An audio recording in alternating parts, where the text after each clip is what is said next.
බිරිඳගේ ලෙඩේ සුව කරන්න සොහොන් පිටියේ සොහොන් වලක් හරහා තොইলයක් නැටු අපූර්ව සැකකරුවෙක් කොටු වී තිබෙනවා. පසුගිය මැයි මාසයේදී දියේගිලි මියගේ තරුණයන් දෙදෙනෙකුගේ දේහයන් මිහිදන් කර තිබූ කොස්ගම පරණගම පොදු සුසාන භූමියේ සොහොන් වලක් අඩි 2ක් පමණ ගැඹුරට හරහා ඒ අසල රහසිගතව තොইলයක් නැටීමේ අමුතුම පුවතක් කොස්ගම ප්‍රදේශයෙන් වාර්තා වේ. මියගිය තරුණයන්ගේ මව්පියන්ට ලැබුණු තොරතුරකට අනුව පොලිසියට කළ පැමිණිල්ලක් මත වහාම ක්‍රියාත්මක වූ නිලධාරීන් සුසාන භූමිය අසල නිවසක තිබූ ආරක්ෂිත කැමරා දර්ශන පරීක්ෂා කර තිබේ.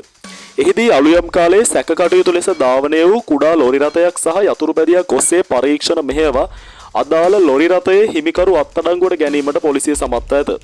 අත්අඩංගුවටගත් සැකකරුගෙන් ප්‍රශ්න කිරීමේදී හෙළි වී ඇත්තේ තම බිරිඳගේ පවතින අසනීප තත්ත්වයක් සුව කර ගැනීම සඳහා මහියංගනය ප්‍රදේශයෙන් ගෙන්වන ලද යකදුරන් පිරිසක් විසින් මෙම අද්භූත ශාන්ති කර්මය සිදු කළ බවයි.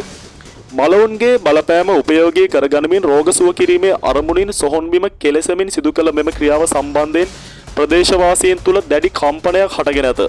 මෙම නීති විරෝධී සහ අමානුෂික ක්‍රියාවට සෘජුවම සම්බන්ධ වූ මහියංගනයේ යකදුරන් පිරිස කඩිනමෙන් අත්අඩංගුවටගෙන නීතිය ඉදිරියට පැමිණීමට කොස්ගම පොලිසිය මේ වන විට පුළුල් විමර්ශන ආරම්භ තිබේ.